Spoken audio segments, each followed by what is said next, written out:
And here's a great stat for all the Arsenal fans out there. All right, Eriksen has won the Scudetto with Inter, went to the Euros, died, came back to life, trained with Inter, then came to England, played for Brentford, played for Manchester United, won 2 trophies, and scored in the Euros again. And Arsenal still haven't won a trophy. Oh, I felt good, Amogh. Wow, finally you and I are on the same page about something. Yeah.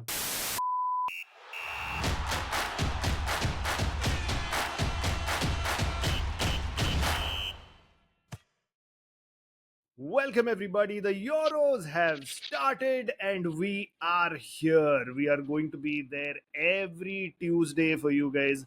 And if we find time, we're not making any promises, but agar time mile, to Mukesh, at least the two of us will be there for a little while longer. For a little while longer.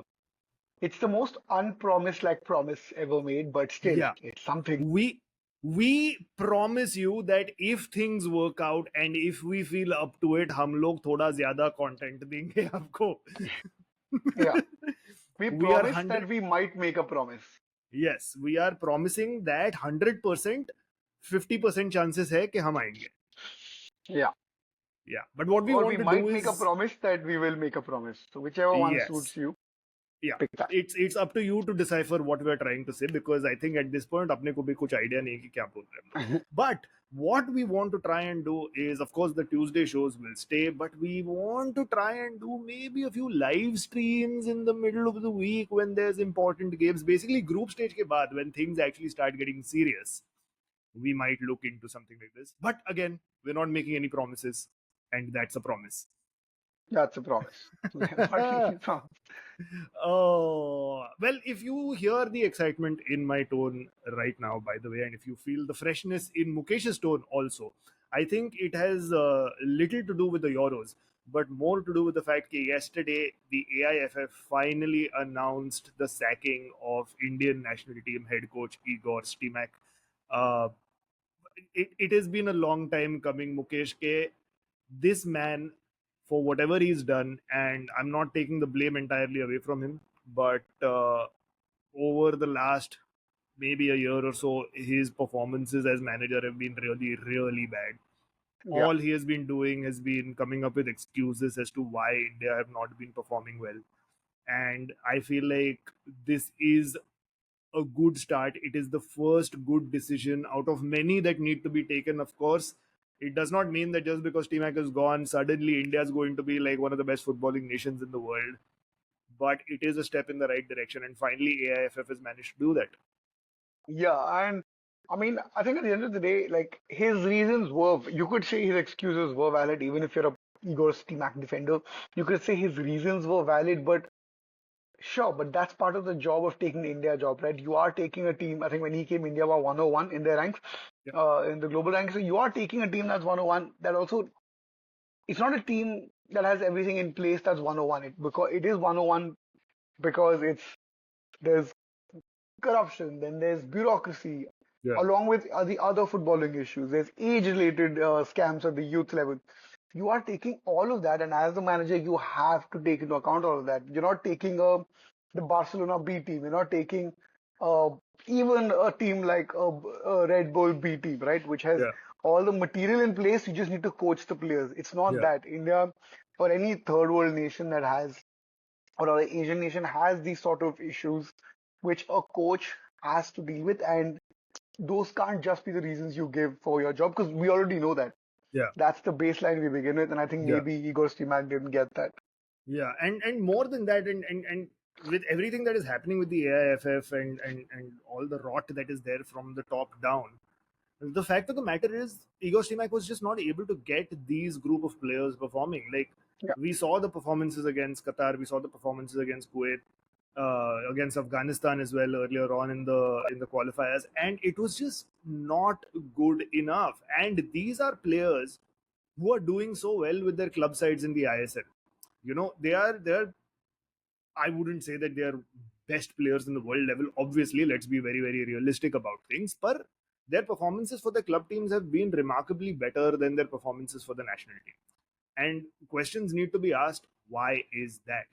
And I feel like when those questions are asked, all fingers point at the coach. And finally, I feel like this is a good step that they've taken. I just hope that whoever AIFF select to lead this national team next is is slightly more qualified than Igor Stimac, is slightly more of a tactician, understands the realities of the situation that they will find themselves in, and is able to create something special from that. Because on one hand, there is the optimism that this current group of players, there is a lot that can be done. We have a lot of young players coming in who can do really really well for us, but an overall shakeup is needed, and we just hope that whoever the next head coach is can manage that task. Yep, and someone I hopefully there's someone from who understands the structure of a proper third world footballing nation, Yeah, and not who just, I mean, not like he coached them brilliantly, but I think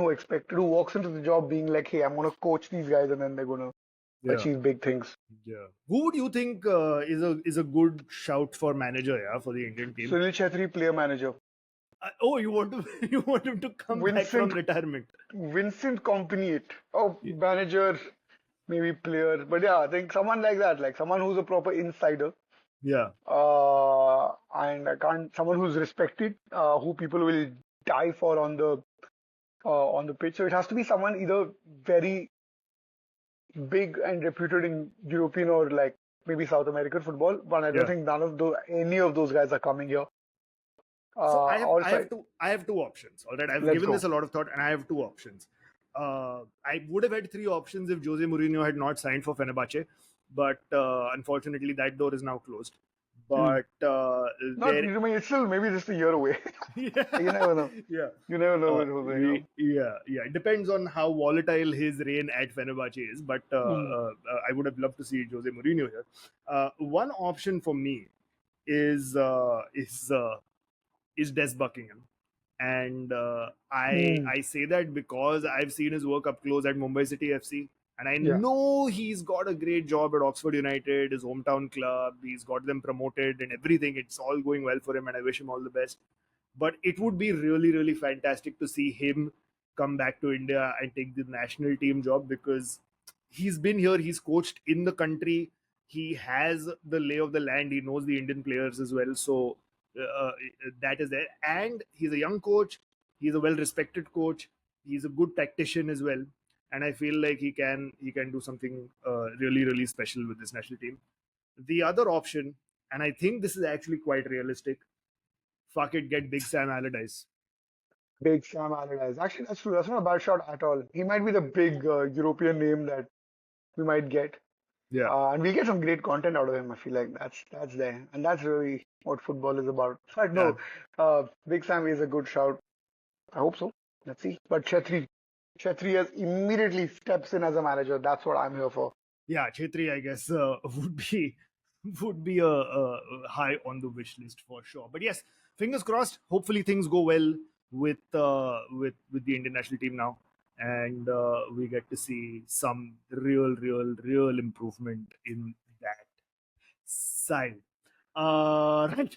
Shall we talk about the Euros then? Because they Let's have go. begun. They What do you have begun in. what's your thoughts on the tournament, Mooks?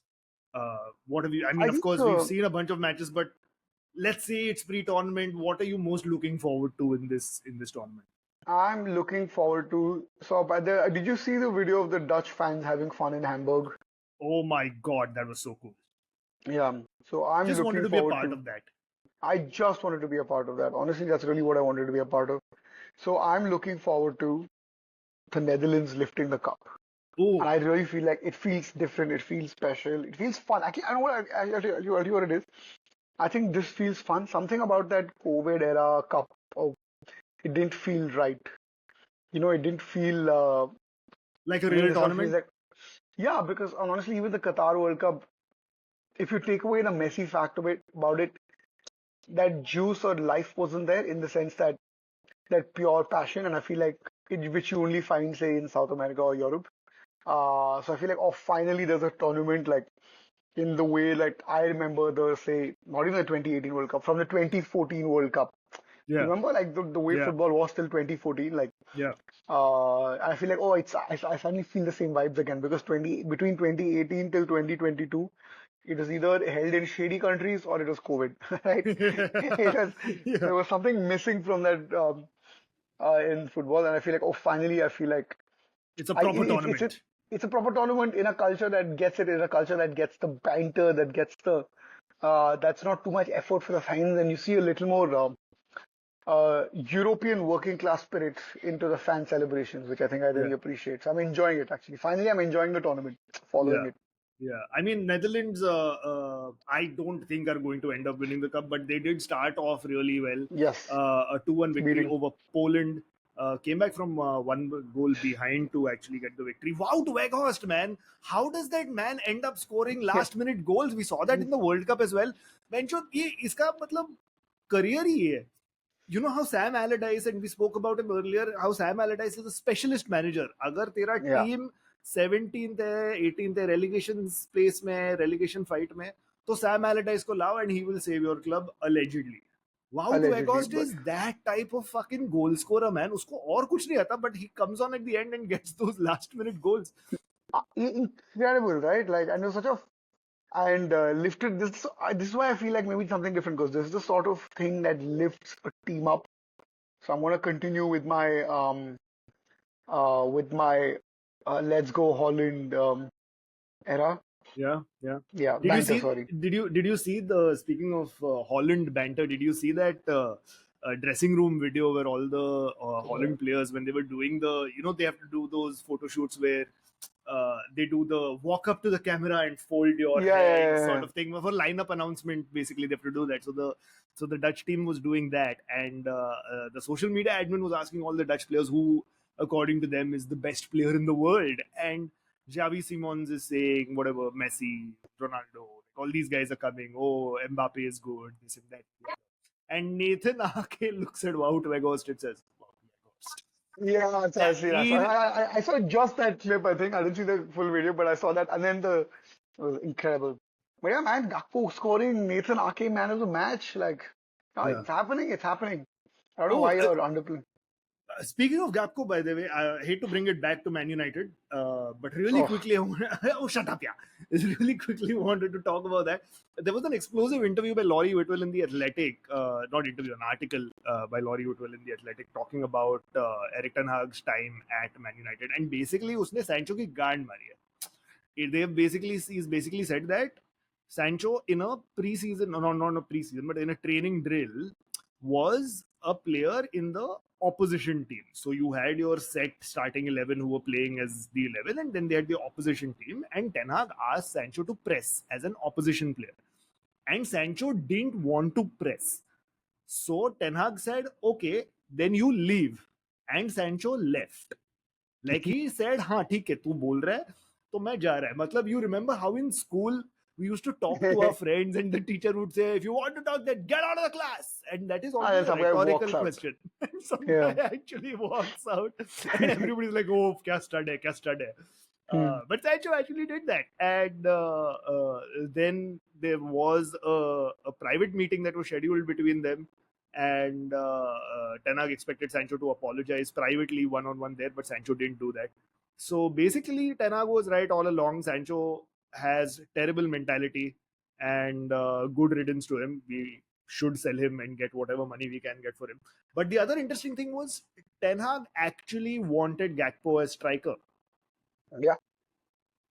And I remember because I know he was very coveted, and I actually feel like, can I say something controversial? Of course, that is what your job is on this podcast, Mukesh. No, so actually, I feel like under Klopp, Gakpo's been playing in the wrong position, which is why his results haven't been that good, and which is why whenever he's played in his natural position, which is like striker and Hmm. left wing to that area, I think he's much better. Okay. Um, which so I'm hoping that now with there's another Dutch coach coming in, Hmm. and Liverpool's been Dutched up, right? If you have a Yeah. Dutch captain, Dutch coach, Dutch striker, I'm hoping Is now that's is that why you're a Holland fan? Is yeah, your club loyalty fucking? yep, yep, yep, Yeah. Okay. yep. Cool. Because Cool. I used to Got it. support Germany when Klopp was there. Now I'm like Dutch. um, but yeah. Yeah, so Okay, yes, it's not going to be which country, which European country would I be illegally immigrant in, which would be my favorite. It's not going to be that. yeah. How else will I choose this loyalty? I But mean, yeah, see, my loyalty is very clear. It is Portugal and England because wife is a Portuguese citizen, and wife has also lived in England for a very long time. So mm, also we were ruled by the English, so there is some colonial hangover still there. But yes, yes. But let's start off with the opening game. Then Germany versus Scotland. Nobody really expected Scotland to do much, even though Scotland are actually a decent side. They have a decent manager in Steve Clark. They have decent players in Robertson, McGinn, McTominay. So lots of interesting situations there. But Germany basically came into this tournament as the host nation with all the doubters on their back saying, "Yeah, Germany is to finish. Germany ka kuch yeah, nahi hoga," and they started the tournament off with a statement 5-0 victory. incredible, right? And I know there was a lot of criticism, say, against Robertson, and there was a lot of criticism against the defense, etc. But Germany just blasted, man. You can just see that it's like I think with Germany they always had that industriousness. Their players would always be working hard, but they've always flourished when the players have that little bit of flair, right? That little bit of extra something that takes that industriousness to another level. And I feel like they finally have that. They finally have players who've played in different parts of Europe. They have players who bring like even Kai Havertz bring. I know I shouldn't talk about him as even Havertz, but I mean like even he looks to be bringing something different to the table and unpredictable. So I think Germany look very, very strong. Good for them. It's been a while since Germany have been taken seriously. Yes, and full Krug, and everybody is scoring, and everyone's on the score sheet. Excellent. Yeah, and I think this German renaissance is going to be spearheaded by the two young players that they have. It is Florian Wirtz and Jamal Musiala, and both of them combining for the first two goals was just fantastic to see. You think somebody in the Scottish team was just like, "Oh, it's Germany. What's the worst that can happen?" And it was worst. Yeah, historically a really bad question to ask. Yeah, yeah, very very bad question to ask when it comes to Germany. But um, yes, Florian Wirtz looks excellent. Jamal Musiala, of course, looks excellent. Musiala could have, of course, represented England, but he said, "Nah, fuck that. मैं Germany के लिए खेलेगा." man, I'm not. Can you imagine if Musala like had come to England? I think that Bellingham, Rice, and Musala. I don't know. Man, that's like Yeah, that sounds so scary. I'm so glad he said no. I mean, not like England or don't look scary now, but yeah, yeah, this is yeah. crazy.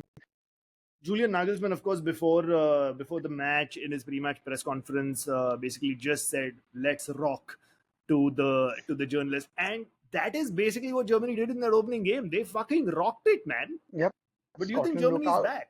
Do you think Germany is back? Yeah, I think Germany's properly back. I would see. I think you can take bets till who reach the semi-finals, and after that, it's just anything happens, right? But I think Germany semi-final candidate for sure. Yeah, all right, cool. And for me, the greatest goal was the Rudiger own goal. Like, when someone really incredibly talented does something stupid and it's new to them, Yeah, like, what to say? Like, people like us, yeah, we're goofs. We always do stupid shit. So we're yeah, used to stupid shit and silly shit happening to us. But yeah, when someone incredibly serious and really good at their job does a stupid thing, yeah, he looks so, like, confused. I think that's how he looked. Like, he's like, how can I be doing this stupid shit? And to me, yeah, that goal was incredible.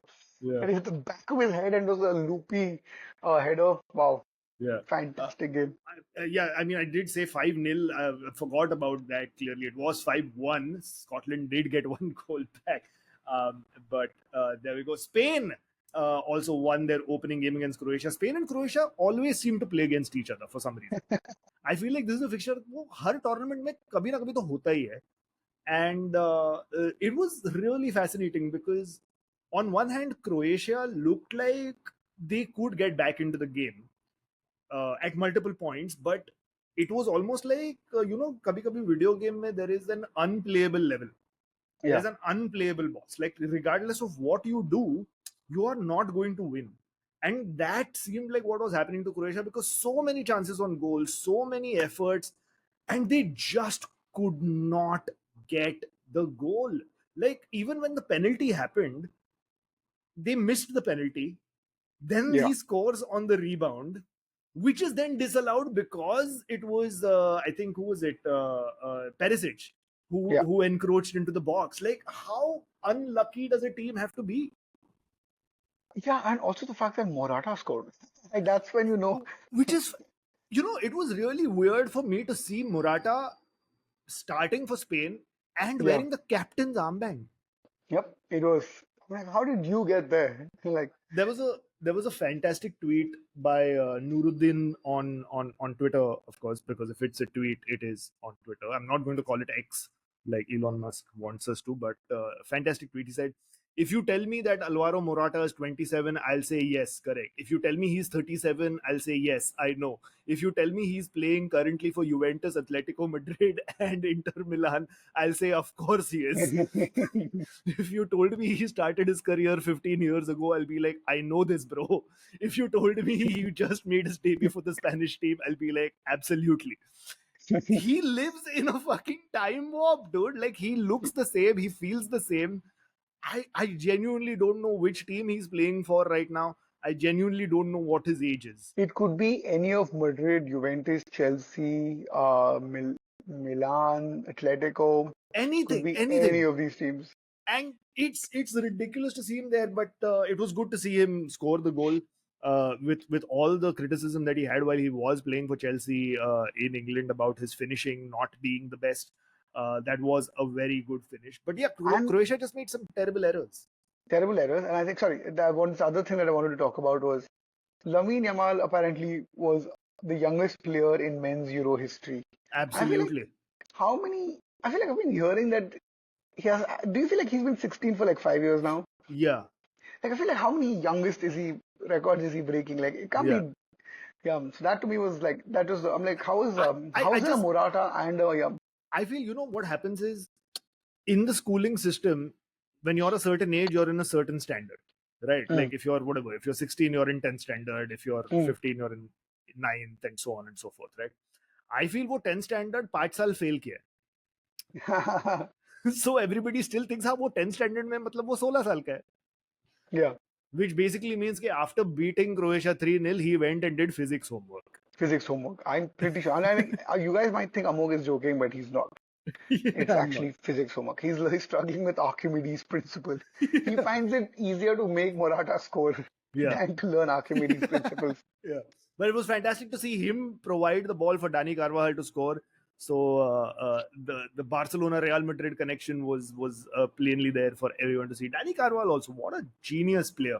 Yeah. You What a know how career. they've had it. Like, Dani Carvajal is the next version of Cesar Azpilicueta. Same position, same height, same sort of tenacity. Fucking fighter. He is the Spanish Yeah. Gary Neville. He's a Spanish Neville. Yeah, that's true. That's a good way to put it. Hopefully not in managerial career-wise or Hopefully punditry, not. but Hopefully not in yeah. managerial career. But yes, that was fantastic for Spain. Italy managed to beat Albania finally 2-1. It was not looking good for them. Albania scoring within the first 30 seconds because of a throw-in mix-up in the Italian half. Albania capitalized on it. I think it had a lot to do with the fact that the Albanian fans broke spaghetti in front of the Italians. It's so funny. That So is funny. such good banter. That is That such is good such banter. excellent, excellent banter. I mean, at the same time, we also have to mention that German police shot a guy who was wielding an axe. So there has been that level of Yeah, that's not spectrum banter. near fan zones as well. That is a very And bad form of banter. yeah, So yeah, no, but that was fantastic. And then I feel it was the Slovenian fans because Slovenia played France later on. They played France yesterday. So the Slovenian fans were breaking baguettes in front of the French fans, and it just didn't have the same vibe. same. I didn't have the same It fans. was just Yeah, like किसी ने तो कर दिया reel और तुम लोग अभी बस कॉपी मार रहे हो. Like, it you're just doing the feels dub like smash version of it. you're doing the dub smash version of it, and Is that's dub not smash a fun. thing? I don't think it's a thing. It's not a reference. What is the reference? Dub Like, smash became TikTok, didn't it? is that what happened? No, Yeah. no, Oh, no. sorry, it was the Austrian fans, not the Slovenian fans. It was the Yeah. Austrian fans who broke the baguette in front of the Spanish fans. Also, you can break a baguette. It's fine. I I feel like we often break a baguette. I don't know. Like, Yeah, I feel like I'm sure it's a common thing. yeah. This is not the same. Maybe they should break oysters, or what do the French eat? Like oysters. I feel like they. Yeah, that's probably. They No, should they make a should. cigarette. They should make a cigarette in front of the French. No, they should take wine and dip cheese in it and eat it. Yeah, something to really offend them. Yeah, or pour beer into wine, like just to, That's yeah. because Take they're all cheese, dip it in there. because they're Austrian, so they have access to good quality beer, and it is perfect to show that हमारा beer तुम्हारे wine से better है. Correct. Come on, Oh, fans, look at us for banter ideas. We'll give you. Stop look copying at the what the two Indian Albanians do. kids. Yeah, Yeah, exactly. What do you know about Europe that we don't know? We know about your we know. countries better. But yes, so that was fantastic. Italy also look quite good, and I feel like with Luciano Spalletti, they probably have the best or the most experienced manager in the international sense in this tournament. Um, but I do feel like Italy's peak was it's done. I don't know. Like, I think 2020, they won even here. They sort of scraped through. They scored. They scored early goals, and then I think the match was pretty much dead after that. Yeah, If I'm not wrong, I think after the 11th or 12th minute, there were no more goals scored. So I don't know. It doesn't look like, and they didn't really look threatening. And I think once they meet like the really big teams like England and Germany and yeah, Holland and all of that, the teams that are on the resurgence, the teams that have really young players at their core, I think they'll struggle with pace. So I think Italy is. I'm not. I'm not too. I wouldn't bet too hard on Italy. yeah, I mean, they'll make it out of their group for sure because yeah, I think between Albania and Croatia, one of them will struggle, but yeah, yeah. it won't. Yeah. I mean, yeah, they will struggle. It'll be really fantastic to see what ends up happening with Italy. Denmark managed to get a draw. Of course, Denmark drew against Slovenia 1-1. Christian Eriksen getting on the score sheet, which was just fantastic to Back see. from the dead in And many ways. yeah, and here's a great stat for all the Arsenal fans out there. All right, Ericsson has won the Scudetto with Inter, went to the Euros, died, came back to life, trained with Inter, then came to England, played for Brentford, played for Manchester United, won two trophies, and scored in the Euros again. And Arsenal still haven't won a trophy. Oh, I felt good, Amog. Wow, finally you and I are on the same page about something. Yeah. I think incredible. That felt so good to hear. So I mean, Just all want the you to just take that monologue again, just yes, for me, please. just okay. Ericsson won the Scudetto with Inter, went to the Euros, died, came back to life, trained with Inter, then came back to England, played for Brentford, played for Manchester United, won two trophies, went back to the Euros and scored in the opening game for Denmark in the Euros. And Arsenal still have not won a trophy. So Arsenal Oh man. fans, please आप comment कर दीजिए इस पे और बताइए कितना progress कर रहा है आर्टेटा आपके टीम के साथ मतलब for a team as basket case like Man United with a manager like Eric Ten Hag who Yeah. supposedly doesn't know what he's doing. Two trophies in 2 seasons, bro. Now, Yeah.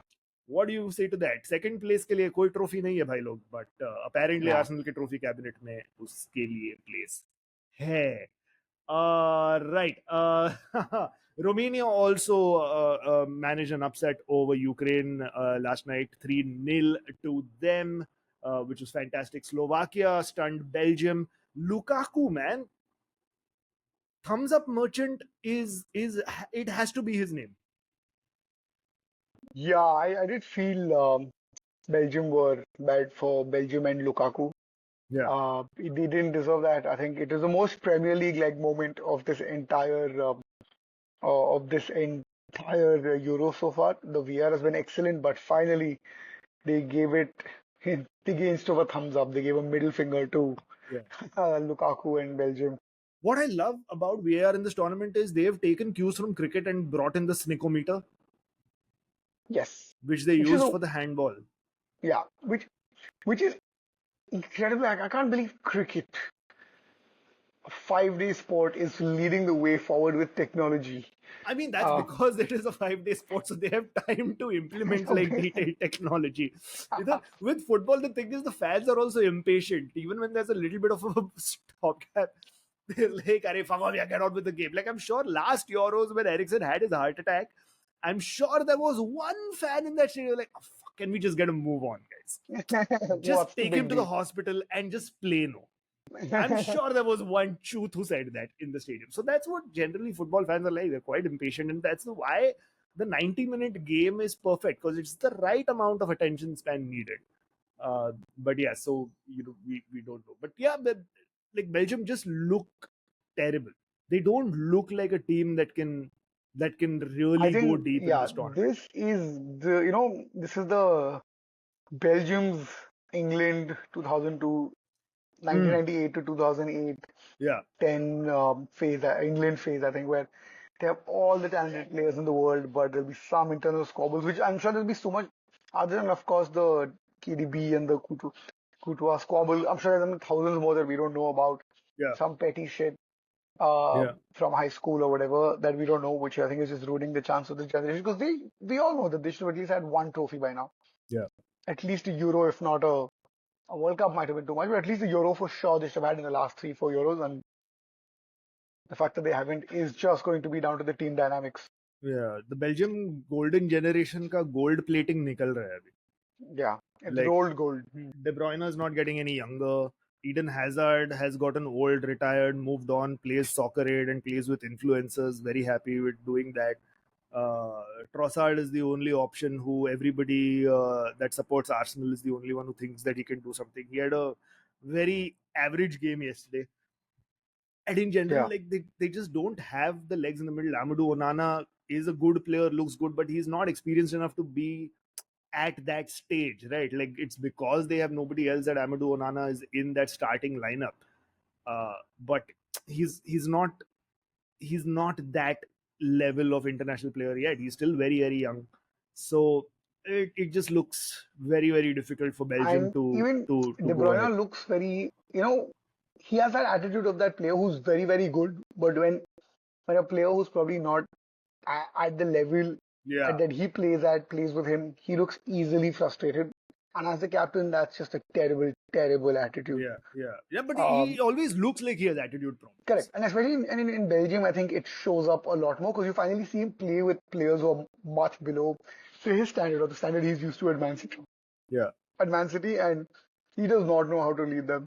yeah, Like, uh, I'm sure when Tielemans came on, he was like, oh my God, this is the option that we have. Like, he's used to fucking Jack Grealish or yeah, Nathan Ake coming on at yeah, the 74th minute, yeah, right? Or fucking, yeah, Jeremy Doku's one who comes on. I think Jeremy Doku's one who went off. yeah. So, I mean, he does, yeah, he just doesn't have what it takes to be a captain for his team. No, absolutely not. France also getting a 1-0 victory, but a slim 1-0 victory. An own goal from Wober was what decided the game for France against Slovenia. Kylian Mbappe almost had a broken nose. Of course, scans have shown that he does not need an operation, but he might have to play the next match with a face mask. Oh, that's gonna be good. Like, I feel like I'm excited. Can he wear the Ninja Turtles mask, Yeah. please? Because that would Oh. be fucking brilliant. But yes, N'Golo Kante, man, what a performance from him! Man of the match, still doing it, still everywhere, running around the pitch.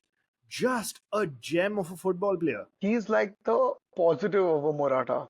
Yeah, Like you could tell me he's wherever he is, I'll believe it. You could tell me he's won every whatever. You yeah, could tell me he's won everything. You could tell me he's the youngest player to play. Tell me yeah. he's the oldest player to play out of one. Yeah, incredible. Everything You could tell me he's ticks. covered 100 kilometers. I'll be like, yeah, of course he has. You could tell me he covered no space but made 25 tackles. Yeah, He made 0 kilometers. He just jumped. Like, yeah, he just jumped from the halfway line to wherever. I would believe it. yeah, Yeah, I think Morata, the Euros is going to be between Morata and Kante. yeah. Somewhere between those two. That is the spectrum. Somewhere between those two, we all grew up. We all grew up. Right. Finally, But they let's end. didn't. Or they did. We don't know. Yeah, we don't know. But yeah, finally, let's end the show on England because England beat Serbia 1-0 in their opening fixture. Jude Bellingham coming up with the goods. What do you make of England, man?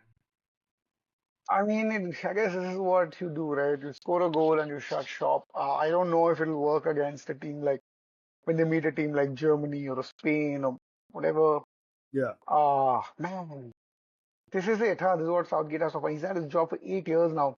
yeah, And you have like, I actually think this is probably the best uh, England team, like this is the England team in its final form. I do feel like Yeah, maybe from now on it will be a little bit of a downhill.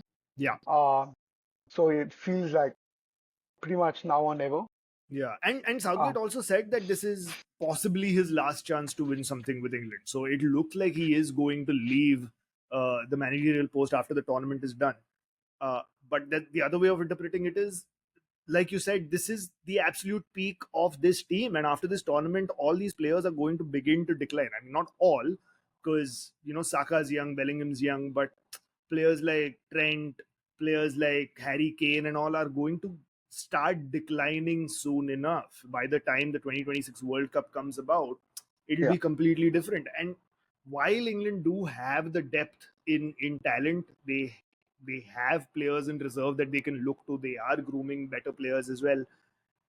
I just I don't know about Southgate, man. Like, he is not someone who has convinced me entirely in his 8 year reign. Yes, England have done well, but if you look at the previous Euros, they had a fairly easy run to the final. And Italy in the final was the first big team that they met, and they couldn't beat them. They drew with them, lost on penalties, but it wasn't so much about their performances through the Euros. It yeah, was through the World Cup. It was more about World Cup, Euros. Euros, I'm Euros. Euros. It was more about the route that they had, which was Yeah, quite easy for them. And also, the one thing that I still hold against Southgate is that penalty debacle with Saka and Rashford in that final against Italy, because it is criminal to bring players on just for the shootout. It is criminal, yeah.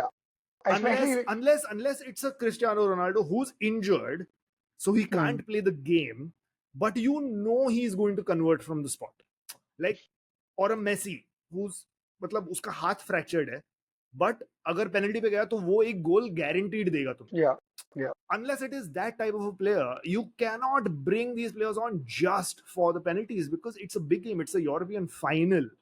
They haven't played enough, they haven't warmed up, they haven't gotten the feel of the game, and then you're putting them in the most high pressure situation of it all. And they were quite young also back then, so that's an incredible amount of pressure to put on players. And I feel like the backlash that happened in England is a very racist country, right? England does not like its black players as much. They like to pretend that they do, but there are large parts of the England fan base that don't really like their black players. And I don't think Southgate did anything to protect his black players. I don't yeah. think he does that. I think, and actually, it was very small manager mentality. Yeah, I think he was very happy with the draw, actually. yeah, I think he believed his best bet was a penalty shootout. yeah, Whereas I don't think with that Italy team could have been broken down. Even if Italy scored, there was a good chance that the kind of talent England had that they could have won 2-1 or yeah, 3-2. yeah, But I think he wanted the nil-nil. yeah, And then he did the most small manager mentality thing, which is okay, I'm going to take out these three players and get three new players on who will whatever, right? I think that was, yeah, yeah, that was a and you ran your players to the ground for 120 minutes and you get these three players on. So that was very, very, yeah. I think ultimately what I don't like about Southgate, even though he reached the finals, then he was like within a hair's breadth of winning it, is the fact that he ultimately is a small team manager, but England is not a small team. yeah, Where he yeah, can come is India. That's the yeah. small team. I That's wouldn't the mind. small team. Yeah. That's the small team he should be coaching, and I will take him at India. So Gareth Southgate for India Gareth after Southgate this for Euros. India. It is right. All right. Before we begin, before we end, one quick thing that we should talk about is moving away from Euros to Copa America, because lots of drama happening with Brazil, man. Yes. Ronaldinho, the man who is always smiling, the man who is always thinking positive. Even when he was in prison, he was playing football. That is how positive this man is. Ronaldinho said that he is done watching Brazil play at the Copa America because this is the worst team.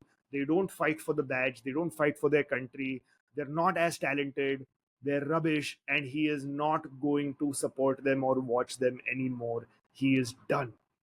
But Rafinha had something to say about this. Mukesh, you want to tell our listeners what Rafinha said? Rafinha has said that Ronaldinho reached out to the team members and asked for tickets, and no one gave it to him. And now he's upset with all of Brazil and Brazilian football and heritage because उसको ticket They नहीं did the. not give him free tickets. And ultimately, are you really from a third world nation if you don't get upset about petty shit like this? That's true. That is true. I mean, it's so entertaining to watch, but it's also so heartbreaking because I genuinely fucking love Ronaldinho, man. I love him even more now, actually. Oh yeah, I love him you even love more. you love his transition into Sanghi uncle. Yes, I love how petty he is. I'm like, okay, good. He's like human, like there's something, there's so, like, there's something in which he's below me Yeah, in the pettiness scale. yeah, And I love that how he's backtracked on his word. He's like, no, no, no, no, I will watch, I'll watch. So either yeah, he got tickets yeah, or or he was just like, oh man, I'm a legend. Like, yeah. I can't be doing this shit. Yeah, yeah. I think we should also reach out to prominent members of footballing nations on Instagram. We'll be like, ticket दे दो वरना मैं team का match नहीं देखेगा. Yeah, We will stop talking about you on the corner flag. If Holland doesn't give me tickets, I will not watch their football anymore. Okay, all right. We will I'm hold throwing a you to tantrum. that. And on that note, it is time to end this episode. Thank you so much, everybody, for listening to the corner flag. If you'd like to get in touch with us and tell us what you thought of this episode, you can find Mukesh on Twitter at. Not on Twitter. Okay, you can find him on Instagram at. Okay, Manjunath.